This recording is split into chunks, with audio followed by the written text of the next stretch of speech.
Bonjour à tous, j'espère que vous êtes en forme. Aujourd'hui, on se retrouve dans un petit décor sympathique, maman toujours accompagnée de mon petit thé, la base. Aujourd'hui, en fait, on va parler d'une maladie de la peau que j'ai eue pendant plus de 20 ans. Et aujourd'hui, je voulais aussi aider les personnes qui peuvent en souffrir. Voilà. Et cette maladie de la peau, c'est l'eczéma. Alors, il y a l'eczéma, il y a aussi le psoriasis, mais bon, tout ça, ça reste un peu de la même famille. Et bon, pour ceux qui connaissent pas trop, ou en tout cas pour ceux qui ont beaucoup des fois d'informations sur le sujet, vous avez pu entendre qu'il y a deux types d'eczéma. Vous avez dû entendre qu'il y avait l'eczéma atopique et de contact. Moi, j'ai souffert de l'eczéma atopique, donc ça veut dire que, entre guillemets, c'est dans les gènes, que tu es né comme ça. En tout cas, moi, c'est vrai que c'est le cas. Donc voilà une photo de moi vers 6-8 mois où je me suis un peu plus vêtue quand même. Donc là, j'ai entouré en fait les zones où on peut voir que j'ai de l'eczéma, où je me grattais. C'est des petites plaques rouges que j'avais un petit peu partout sur le corps. Donc on peut voir vraiment que dès les premiers mois, j'en avais un peu partout. C'est-à-dire que moi, je suis née un petit nourrisson. On a dû me mettre des petits gants sur les mains parce que j'avais des bébés des ongles et je me grattais partout.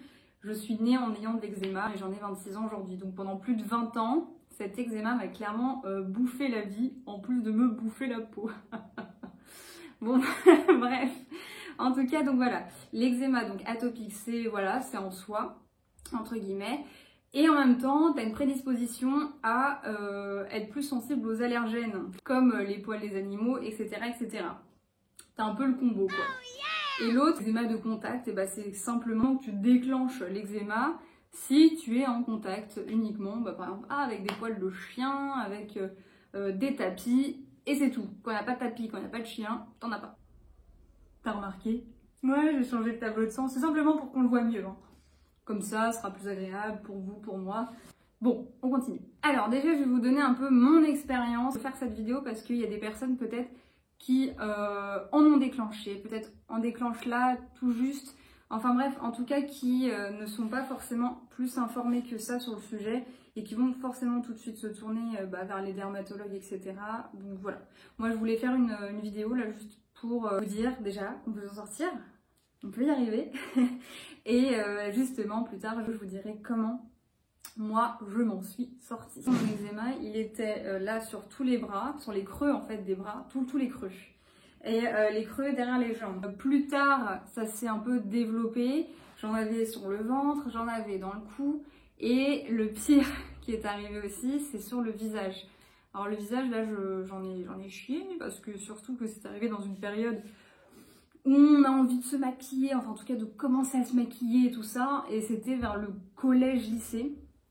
Où là, t'as toutes tes copines qui sont en mode grosse bombasse, grosse fraîcheur, et toi, t'as la tronche, et genre, j'avais comme des lunettes, je vous jure, genre en gros, j'avais des rougeurs d'eczéma au-dessus des paupières, là juste au-dessus, comme ça, comme si je portais des lunettes comme ça, là, tout autour de la bouche, et là, d'ailleurs, autour de la bouche, c'est ce qui est resté le plus, et aussi sur les mains, voilà, et de temps en temps...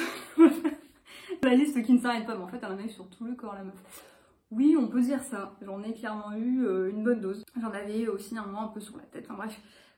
Voilà. C'est-à-dire que c'était pas jojo à voir. Ce qui fait souffrir, c'est déjà, c'est horrible, c'est con, hein, mais le regard des gens en mode « Ah, c'est quoi? Ah, t'as des croûtes ?» Surtout quand t'es enfant, quoi. Quand t'es enfant, les moqueries, elles sont hyper faciles. Et du coup, genre quand j'en avais sur les bras, moi qui étais une boule de nerfs, si vous voulez, quand t'es enfant, t'as des croûtes et tout, t'as du mal à te contenir pour ne pas gratter et être là genre chut. Donc là clairement, enfin bref, c'est voilà, le regard des gens c'était assez genre ah c'est dégoûtant, nanani nanana.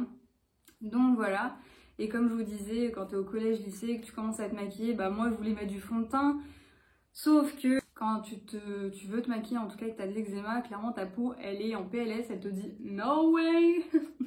Retire-moi cette chose. Et du coup c'était horrible parce que du coup ça faisait genre j'ai une peau beige uniforme, et en fait quand tu t'approchais ou quoi, tu voyais qu'il y avait des grosses plaques rouges et ça me grattait, enfin bref, c'était voilà, c'était assez l'horreur. Pour ceux qui ont de l'eczéma, vous allez me comprendre. Vous n'avez pas juste envie de kicker ceux qui, quand vous êtes en mode crise et qui sont là genre non, ne gratte pas. T'as juste envie de dire, mais mec, j'aimerais ne pas gratter, mais je n'arrive pas. C'est genre, c'est vraiment plus fort que toi, quoi. voilà, t'as des crises d'eczéma, etc., etc. Bref, voilà un peu globalement, un peu moi comment je l'ai vécu et c'était vraiment pas facile. La solution que mes parents connaissaient en tout cas et que ma mère m'emmenait régulièrement, c'était la dermatologue. Donc j'avais fait je crois quelques tests et en plus je crois qu'il y avait rien qui était ressorti à part je crois les acariens. Et c'est tout. Et du coup, la solution, c'était de me mettre des crèmes. C'est-à-dire qu'on n'allait pas forcément chercher vraiment la cause, vraiment. Bon, peut-être c'est les acariens. Peut-être. Mais on va mettre de la crème. Comme ça se verra plus. Donc du coup, si vous voulez, j'ai grandi pendant une quinzaine d'années, appliquant ma meilleure amie la crème Diprozone. Voilà, c'est une crème, pour ceux qui ont de l'eczéma, qui doivent connaître. C'est une crème à la cortisone, qui est donc une hormone, qui est pas GG. C'est vrai que pour le corps, c'est pas super. C'est quand même pire de l'ingérer qu'en bois local, comme ça, et de le mettre comme une crème. Mais quand même, je veux dire, j'ai vraiment grandi de mes moins de 5 ans à mes, à peu près un petit peu avant 20 ans, avec cette crème. 20 ans et après, j'ai arrêté. Tout ce qui était chimique, vraiment, j'ai arrêté. Ce que je trouve assez étonnant, c'est on m'a donné cette crème en mode tu verras, ça marche. Mais voilà, j'ai trouvé ça assez dommage qu'on me donne juste Diprozone, qu'on n'essaye pas de me trouver d'autres substituts ou des substituts en tout cas plus naturels. Autre que Diprozone, il y a eu aussi Dexeryl.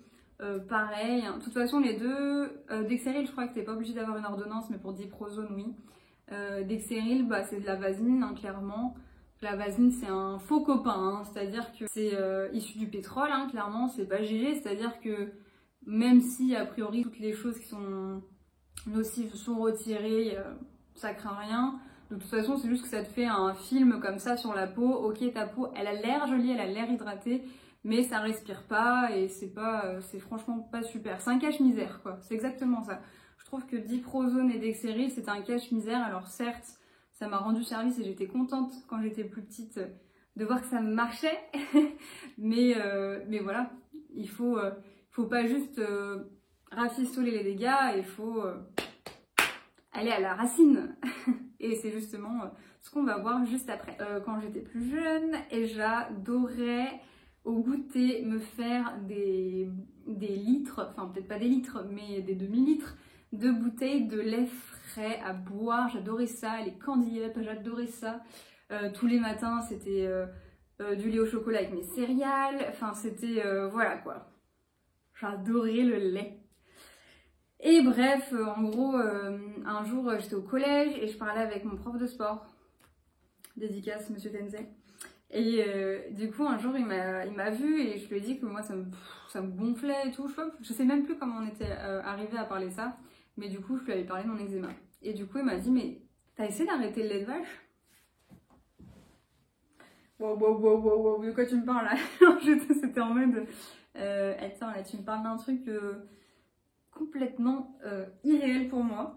Et du coup, quand il m'a dit ça, j'ai dit, pourquoi faire? Alors non, j'ai jamais essayé d'arrêter le lait de vache, non.